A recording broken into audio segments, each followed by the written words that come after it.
So with talks of a potential ceasefire today, it's crucial to remember that Israel has consistently rejected every ceasefire offer. Despite Hamas agreeing to peace, Israel has repeatedly chosen escalation over de-escalation. So, let's take it back to October 2023. In October 23, Hamas accepted a ceasefire offer from mediators like Qatar, urging Israel to pause for humanitarian aid. Israel dismissed the offer, continuing airstrikes, which led to more civilian casualties. At least 500 civilians were killed during these escalations. So that was right at the beginning. Then in November 23, after Israel bombed Gaza in November, killing over 100 civilians, Hamas agreed to a 72-hour ceasefire. Israel refused, claiming the ceasefire was not in their interest, and they continued to target civilian zones in Gaza with airstrikes. December 23, Hamas accepted another ceasefire deal. This time it was mediated by the UN and Egypt.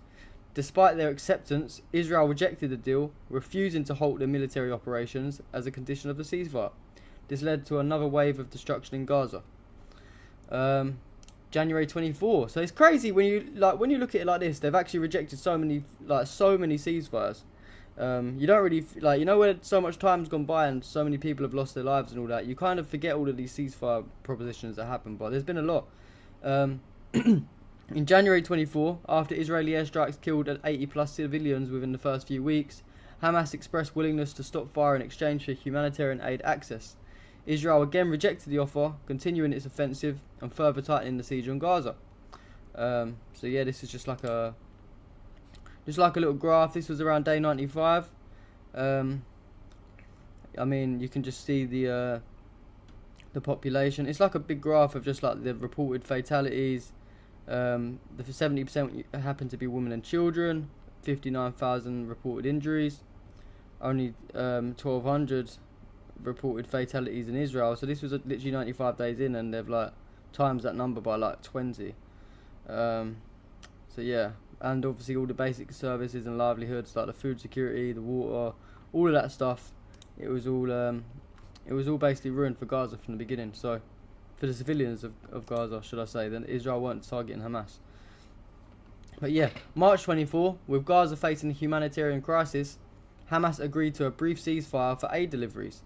Israel rejected the proposal, accusing Hamas of using humanitarian aid as a bargaining chip, continuing airstrikes and preventing vital aid from reaching civilians.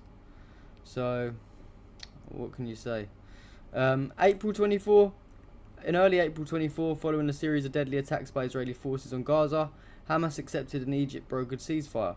Israel rejected it, continuing operations under the guise of counter-terrorism. The genocide claimed more civilian lives. In May 24, Hamas offered multiple ceasefires.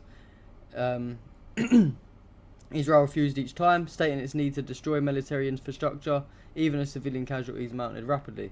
So we can see the pattern here. It carried on into June, it carried on into August, it carried on into September, carried on into October again, a whole year down the line, November, and December, which was obviously last month.